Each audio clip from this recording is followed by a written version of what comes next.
नमस्कार दोस्तों, मैं हूं ममता तिवारी और आप सभी का स्वागत करती हूं मेरे चैनल ममताज वे में। कैसे हैं आप सब? तो ये बताने के लिए कमेंट बॉक्स में जय माता दी हमेशा की तरह जरूर लिखिए। तो चलिए दोस्तों, आज आप लोगों के रिक्वेस्ट पर ये वीडियो बना रही हूँ। मतलब एक भाई साहब हैं, उन्होंने पूछा है कि जब हम पूजा करते हैं तो दीपक जब हमारा शांत हो जाता है, मतलब ठंडा हो जाता है, बुझ जाता है, तो हम भगवान के मंदिर से कब हटाएं? प्रसाद हमें कब हटानी चाहिए, जो कि मैं पिछली वीडियो में बता चुकी थी। दिया के लिए नहीं बताई थी। जल का क्या करें, जो अगरबत्ती का राख गिरता है उसका क्या करें, और भी न जाने क्या क्या, मतलब बहुत सारे प्रश्न हैं जो मैं लिख कर रखी हूँ। और साथ में आप लोगों का सबसे एक मेरी बहन का महत्वपूर्ण प्रश्न है कि दीदी हमारी पड़ोसी बहुत मांगते रहती है, इसके लिए क्या करें? मतलब चीज़ें सामग्री मांगते रहती है, तो वो भी बताऊंगी। तो सभी प्रश्नों के उत्तर आज हम इस वीडियो में जानेंगे, तो आप लोग बने रहिए मेरे साथ मेरे चैनल पर। अगर आपको मेरा वीडियो पसंद आता है तो प्लीज़ आप मेरे चैनल को सब्सक्राइब कर दीजिएगा, बेल आइकन को प्रेस कर दीजिएगा, जिससे कि मेरे वीडियो के नए नोटिफिकेशन आप सभी के पास सबसे पहले पहुंचे। तो चलिए शुरू करते हैं और सभी महत्वपूर्ण बातें जान लेते हैं। तो सबसे पहले दोस्तों आपको बता दूं, प्रतिदिन पूजा के लिए मैं अपने चैनल पे 2-3 वीडियो डाल चुकी हूँ। आप लोग ध्यान से सर्च कीजिएगा, जो भी वीडियोज आपको चाहिए। सैनिक स्कूल के लिए आप लोग पूछे हैं तो उसके लिए भी वीडियो डिटेल में बताई हूँ। आप लोग मेरे नाम से सर्च कीजिएगा, ममता तिवारी के नाम से जल्दी आता है, बार बार समझाती हूँ, और सैनिक स्कूल बोलकर आ जाएगा। क्योंकि कमेंट्स में ना उतना समझाना और बताना बहुत ही मुश्किल है मेरे लिए भी। मतलब उतना टाइप करना, देखते हैं आप लोग कितना शॉर्ट में मैं रिप्लाई देती हूँ, तो इसलिए। तो चलिए सबसे पहले आपको बता दूं, देखिए प्रतिदिन पूजा को लेकर बहुत ज़्यादा हेडेक में आप लोग ना रहें। बहुत सारी बहनें लिखती हैं, दीदी हम रोज़ पूजा नहीं कर पाते हैं, छोटे बच्चे हैं, क्या करें ना करें, समझाई हूँ। देखिए उपवास तो घर को नहीं रखनी चाहिए, मंदिर को उपवास ना रखें। जब भी समय मिलता है ना, तभी एक अगरबत्ती भी जला दीजिए, धूप बत्ती भी जला दीजिए, लेकिन जला दीजिए ज़रूर। कभी मतलब खाली ना रखे, एक दीपक ही जला दीजिए, खा पी कर ही जला दीजिए, लेकिन क्यों उपवास रखना? ये तो गलत है। देखिए बच्चे तो हैं, बच्चे भी भगवान का स्वरूप ही है, बच्चों को तो देखना ही है, देखभाल करनी ही है, लेकिन मंदिर उपवास नहीं रखनी चाहिए। दूसरा प्रश्न है, दीदी आपने एक ही रूम है मुंबई में या कौन से जगह, बेंगलोर में, और क्या उसमें हम मंदिर लगा सकते हैं? किचन में लगा सकते हैं? तो देखिए रसोई घर में थोड़ा रिस्क है, लहसुन प्याज बनता है उसमें तो नहीं रखनी चाहिए। अगर आप लोग वेज खाते हैं तब किचन में किसी कोने में लगा सकते हैं, उसमें भी हर हाथ से ना छुएं, ठीक है। लेकिन मान लीजिए कि एक ही बेडरूम है और उसमें लगाना है, तो मंदिर तो हमें अपने घर में रखनी है। मैं कई बार आपको समझा चुकी हूँ कि एक रूम हो, आधा रूम हो, मतलब जहाँ भी आप रहते हैं, एक झोपड़ी में भी रहते हैं, तो क्या हुआ, मंदिर हमें रखनी है। भगवान की एक भी प्रतिमा रखिए, लेकिन रखिए जरूर। और मंदिर को एक भी रूम है तो किसी कोने में आप लोग लटका कर रख सकते हैं, और उधर पैर मत कीजिएगा, ऐसे साइड पे रखिए कि उधर आपका पैर ना पड़े, ठीक है। पूरब पश्चिम मंदिर का मुख हो, आप जब पूजा करें तो इस प्रकार से आपको रखनी चाहिए।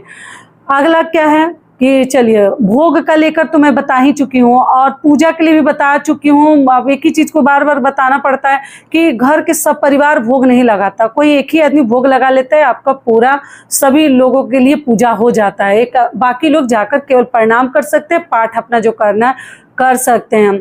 और प्रतिदिन मूर्ति को तो नहीं नहलाते हैं। अगर आप लोग स्नान कराते हैं तो आप लोग देख लीजिएगा, केवल लड्डू गोपाल जी को, ठाकुर जी को ही स्नान कराया जाता है, बाकी मूर्तियों को नहीं कराया जाता है। आप जल का छिड़काव भी कर सकते हैं फूलों के साथ। ये हो गया। चलिए अब चलते हैं दिया के बारे में। तो देखिए मैं बता ही चुकी हूँ कि सुबह अगर हम दिया प्रज्वलित करते हैं तो वो जब दिया हम लोग देखने नहीं जाते हैं, वो दिया जब आपका एक ही रूम रहेगा तभी आप लोग जाकर देख सकते हैं कि दिया ठंडा हो गया, कि दिया जल रहा है। हम एक बार पूजा करके आ जाते हैं, फिर उस रूम में शाम को ही जाते हैं, या कभी ज़रूरत पड़ जाए तो जाते आते हैं, लेकिन दिया तो हटाते नहीं है वहाँ से। दिया हम लोग शाम को ही उसको फिर उसमें मैं बाती डालकर जला देती हूँ। शाम को मैं दिया नहीं धोती हूँ, हमेशा आप लोगों को भी बताई हूँ। अगर जो शाम को धोकर दिया बाती करते हैं वो भी कर सकते हैं। उतना देखिए मैं नहीं कर पाती हूँ, उसी में जाकर तेल रहता है या बाती रहता है तो तेल डालकर जला देती हूँ। तो इसलिए मंदिर से दिया आप लोग पूछे हैं कि कब हटाएं, तो वहाँ से तो नहीं हटानी चाहिए। ऐसा तो कुछ नहीं है कि दिया शांत हो गया तो मंदिर से हटाना है, वहीं पड़ा रहेगा। फिर शाम को हम फिर उसमें दिया बाती करेंगे या धोकर करेंगे। प्रसाद का नियम है, प्रसाद जैसे पूजा करके हमें नहीं छोड़नी चाहिए, प्रसाद हमें उठा लेनी चाहिए। जैसे आपको 1-2 मिनट में प्रसाद आप लोग उठा सकते हैं, बहुत अधिक देर तक प्रसाद नहीं छोड़नी चाहिए। आप लोग बोलते हैं छिपकली आ जाती है दीदी या कीड़े मकोड़े चींटी लग जाती है तो उससे प्रसाद का अपमान होता है। तो ध्यान रखें, पूजा करके जैसे निकलते 1-2 मिनट छोड़ दीजिए, उसके बाद उठाकर लाकर उस पात्र को जूठा नहीं करते, हाथ में लेकर प्रसाद सभी को आप लोग वितरण कर सकते हैं। किसी प्लेट में कोई मिठाई वगैरह है तो, लेकिन भगवान का बर्तन जूठा नहीं करनी चाहिए, इस बात का आप लोग ध्यान रखिएगा। क्लियर हो गया? तो दिया आपको हटाने की जरूरत नहीं है। आप बोले थे कि वीडियो बनाने के लिए, तो वीडियो बना दी। एक बहन बहुत दिनों से पूछ रही है कि दीदी शिवलिंग क्या तुलसी जी में रख सकते हैं? तो जी नहीं, ये सब वीडियो में बहुत पहले ही सब कुछ समझा चुकी हूँ, लेकिन आप लोग जो नए लोग जुड़ते हैं उनको मिलता नहीं है। ये बात तो सही है, लिंक मांगते हैं तो जितना पॉसिबल होता है उनको तो मैं लिंक दे देती हूँ, लेकिन किसी किसी का मुझे भी नहीं मिलता है तो फिर नहीं दे पाती हूँ, नीचे चला जाता है वीडियो। तुलसी जी में आप लोग कभी भी शिवलिंग ना रखें, अच्छा नहीं होता। तुलसी जी के पास में कोई और गमला वगैरह रख कर उसमें आप लोग शिवलिंग रख कर प्रतिदिन पूजा कर सकते हैं, लेकिन तुलसी जी में रख कर, तुलसी जी में सूर्य देव को जल देकर ये सभी कार्य हमें नहीं करनी चाहिए। उनका गमला सेपरेट रखिए, अलग से आपको किसी पात्र में सूर्य देव को जल दे सकते हैं, क्योंकि वो जल दिया हुआ जो पानी है ना वो बह कर जाता है और कोई लांघता है, उससे भी बहुत सारी बीमारियां होती हैं। तो ऐसा सब पाप हमें नहीं करनी चाहिए और लांघनी नहीं चाहिए। और अगला क्या है कि आप लोग पूछे हैं कि दीदी जैसे शिवलिंग क्या हम ले सकते हैं? तो आप देखिए, मैं तो अब शिवलिंग अपने घर में नहीं रखी हूँ, और मेरे घर में बहुत मतलब सब लोग नहीं रखे, फोटो प्रतिमा मूर्ति हम लोग रखे हैं, शिवलिंग नहीं रखे हैं। और सब घर में देखिए शिवलिंग सहता भी नहीं है।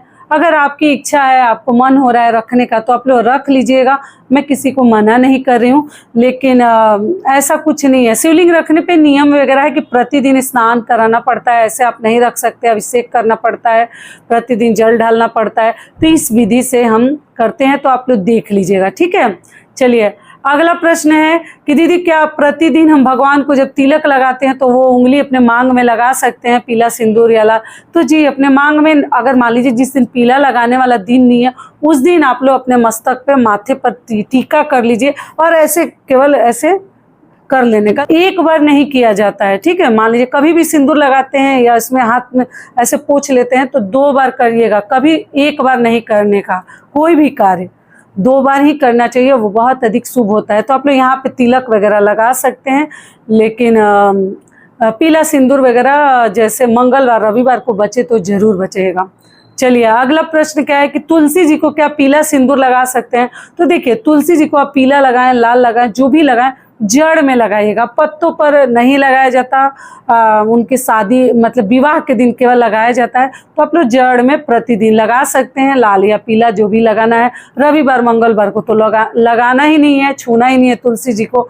तो आप लोग ये भी क्लियर कर दी, ये देखकर कार्य कीजिएगा।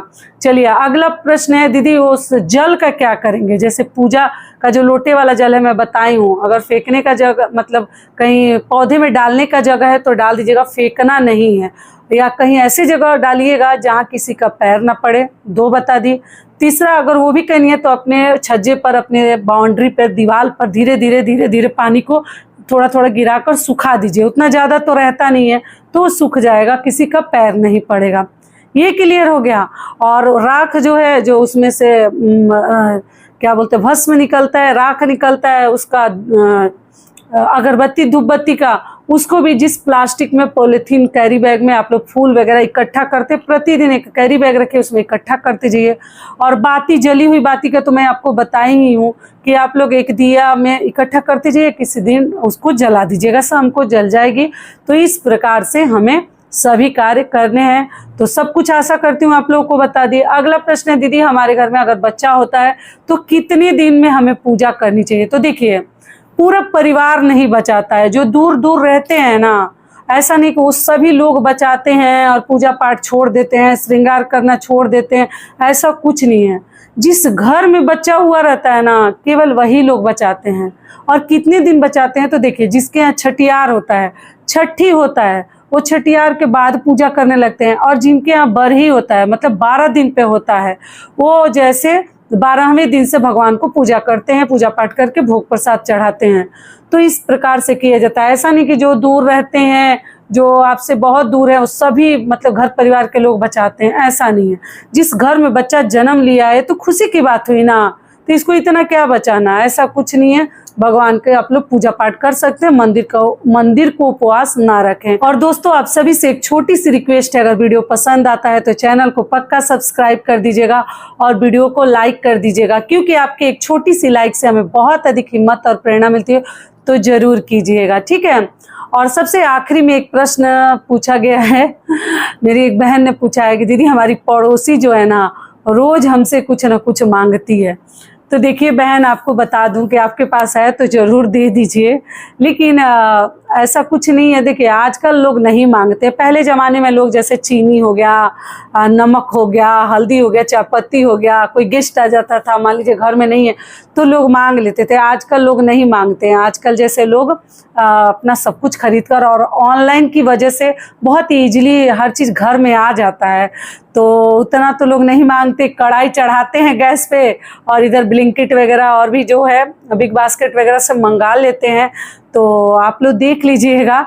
लेकिन शाम के समय कोई मांगता है, अगर भगवान ने आपको सब कुछ दिया तो जरूर दे दीजिए, लेकिन रोज रोज मांगेगा तो देने वाला भी तंग हो जाता है। तो एक तो सोच समझकर मांगनी चाहिए मांगने वाले को। फिर भी आपको बता दूं कि शाम के समय, संध्या के समय सफ़ेद चीज़ें कभी किसी को ना दें। जैसे हल्दी हो गया, नमक हो गया, दूध हो गया, दही हो गया, ये सारी, पैसा हो गया अपना, ये सभी चीज़ें नहीं देनी चाहिए। कोई कितना भी खास है, क्या हुआ, जब तक हमारा बना रहता है ना, तो तब तक सभी हमारे अपने रहते हैं। और जब तक आपका जब बुरा होगा ना, तो कोई आपका सहारा देने नहीं आएगा। तो इसलिए शाम के समय कभी भी किसी को कुछ हमें नहीं देनी चाहिए। शाम जैसे 7 बजे के बाद आप दे सकते हैं किसी को, मान लीजिए ज़रूरत पड़ जाए तो दे सकते हैं, लेकिन संध्या के समय कभी किसी को सफ़ेद चीज़ें हमें देने से बचनी चाहिए, परहेज करनी चाहिए। तो आशा करती हूँ कि आप लोगों को सभी बातें समझ में आ गई होगी। तो ये वीडियो मेरा यही तक का था। फिर मिलती हूँ एक नए वीडियो में। तब तक के लिए नमस्कार। स्वस्थ रहिए, सुरक्षित रहिए और जहाँ कहीं भी रहिए खूब खुश रहिए। धन्यवाद।